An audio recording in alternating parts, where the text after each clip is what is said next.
Добрый день, дорогие друзья! Меня зовут Олег Зыбин, я руководитель оптового отдела компании «Автопилот». В данном видеообзоре мы снимаем установку автомобильных чехлов на автомобиль Шкода Karoq. Автомобиль чешского производства, выпускается с 2017 года. На нашем рынке эта модель новая, то есть совсем недавно она поступила в продажу в России. Автомобиль, можно сказать, уменьшенная копия Шкоды Кодиак. Очень просторный салон, очень функциональные сиденья. Здесь в данном автомобиле у нас самая простая комплектация. На нашем рынке Шкода Karoq выпускается в 3 комплектациях. В данном случае у нас самая простая комплектация, называется она «Актив». Особенностями ее являются тканевый салон, обычные передние сиденья. Соответственно, на нее мы будем производить установку авточехлов. Следующая по комплектациям идет в сторону увеличения, скажем так, это комплектация Ambition. Там добавляются передние кресла с усиленной боковой поддержкой. Можно сказать, аналог Octavia RS. Сиденья похожи. Обе комплектации, самые простые, идут без центрального заднего подлокотника. Соответственно, самой богатой комплектации Style идет задний центральный подлокотник, передние кресла также с усиленной боковой поддержкой. На комплектацию Актив мы будем устанавливать чехлы из эко-кожи компании «Автопилот» синего цвета. Это эксклюзивный комплект, шился он под заказ. Соответственно, клиент захотел сделать салон под цвет автомобиля. Чехлы у нас, как я сказал, полностью из эко-кожи. Это классический дизайн в синем цвете. В комплекте у нас идет 16 деталей. Это передние спинки, 2 передних сидения, 5 подголовников, 2 передних простой формы, 2 задних и, соответственно, центральный. Чехол у нас идет на передний подлокотник со всеми отверстиями технологическими. Задняя спинка раскладывается, как в большинстве автомобилей, в пропорции 60/40. Это большая часть. Как я сказал, данная комплектация идет без центрального подлокотника. Спинки, естественно, со всеми технологическими отверстиями. Все отверстия оверлочены. Аккуратно все сделано. Соответственно, таким образом мы будем ставить. Задняя маленькая спинка. Диван идет целиковый, соответственно, полностью он будет выглядеть таким образом. Сейчас мы продемонстрируем, как мы будем устанавливать комплект авточехлов. При установке авточехлов мы просим обратить внимание на некоторые нюансы данного автомобиля. Кажется, что передние подголовники несъемные. Есть небольшой секрет. Примерно 5 сантиметров на тыльной части спинки мы находим специальную кнопку, поднимаем подголовник, и он снимается. По-другому этот подголовник не снять. Также хочу обратить внимание, многие спрашивают, отличаются ли передние сиденья, чехлы друг от друга, да, пассажирское от водительского. Легко определить. У пассажирского кресла на задних креслах стоят отверстия под Isofix, да, специальные отверстия. На водительском его нет. В чехлах это решение продемонстрировали мы следующим образом. То есть вот отличие: на водительском кресле никаких отверстий нет, на пассажирском мы как раз вот делаем специальные оверлоченные отверстия под Isofix. Таким образом можно отличить пассажирское кресло от водительского. Чтобы качественно установить авточехлы, мы рекомендуем снимать кресла. Чехлы можно установить и без снятия данных кресел, но чтобы было удобно, мы их сняли. Это 4 болта. Единственный секрет — это звездочка на 10, ну, чтобы, соответственно, их снять понадобится она. Без нее вы снять кресло не сможете. Наши клиенты интересуются, для чего устанавливать чехлы на новый автомобиль, если он только вышел из салона. Здесь в данном автомобиле пробег достаточно небольшой, 18 тысяч, но уже мы видим, что прилипает к ткани различные волосы. Вот особенно это видно на пассажирском кресле.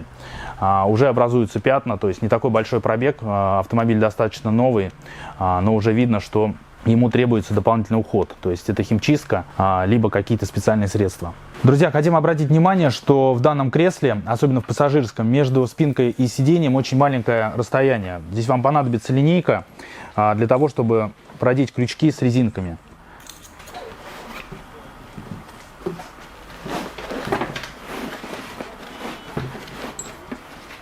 Как и все современные автомобили, Karoq имеет достаточно много подушек безопасности. Здесь также отличие идет airbag, как отличить водительское от пассажирского кресла.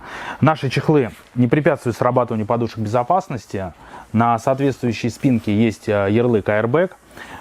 При срабатывании данных подушек чехлы рвутся по шву. Также в минимальной комплектации есть поясничный подпор. Чтобы установить чехлы, нам нужно его снять. Снимается он достаточно легко. Пальцы под него, и он снимается. Также легко он устанавливается обратно. При установке заднего дивана хотим обратить внимание на снятия задних подголовников. Снимаются они не простым нажатием, понадобится еще отвертка. То есть помимо того, что мы нажимаем на клипсу, мы, соответственно, еще отверткой поддеваем под другую фишку, и подголовник снимается таким образом. Все комплектации корок идут с передним подлокотником. На него также мы одеваем чехол, то есть у нас также он будет закрыт, чтобы попасть в тон вместе с авточехлами. Для того, чтобы качественно установить авточехлы, мы снимаем задний диван. Для этого нам нужно снять отверстие под Isofix, то есть простым нажатием на кнопки мы вытаскиваем 4 фишки. Под коленями пассажира мы отщелкиваем диван. Снимается он достаточно сложно. Здесь самый главный момент, да, еще нужно отсоединить ремни безопасности. Друзья, и хотим обратить внимание, при установке дивана на место сначала продеваем длинный ремень, а затем уже короткий, да, для того, чтобы было удобно поставить данный диван. По спинке никаких секретов нет, фишками он откидывается и легко устанавливается. Здесь, в принципе, никаких особых секретов нет. Как я говорил ранее, у нас все отверстия уже проделаны, и поэтому установка, она не займет особо много времени. Друзья, хотим обратить внимание, что подлокотник достаточно удобный и функциональный. Открывается, ездит, удобно все. Единственное, у нас такое решение, как резинка. И были случаи, когда клиенты запас делали не за первый, чтобы он, соответственно, не терял своей функциональности и ездил, а делали вот около воздухозаборника, и тогда он ездить не будет. Обратите внимание, когда будете устанавливать, чтобы у вас он был именно под подлокотник, вот эта резинка заправлялась, чтобы функциональность подлокотника не терялась.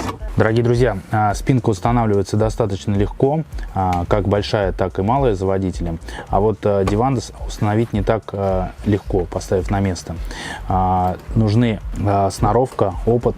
Мы, соответственно, устанавливая диван, сначала просовываем ремень, который подлиннее, высокий, а затем уже достаем ремень короткий.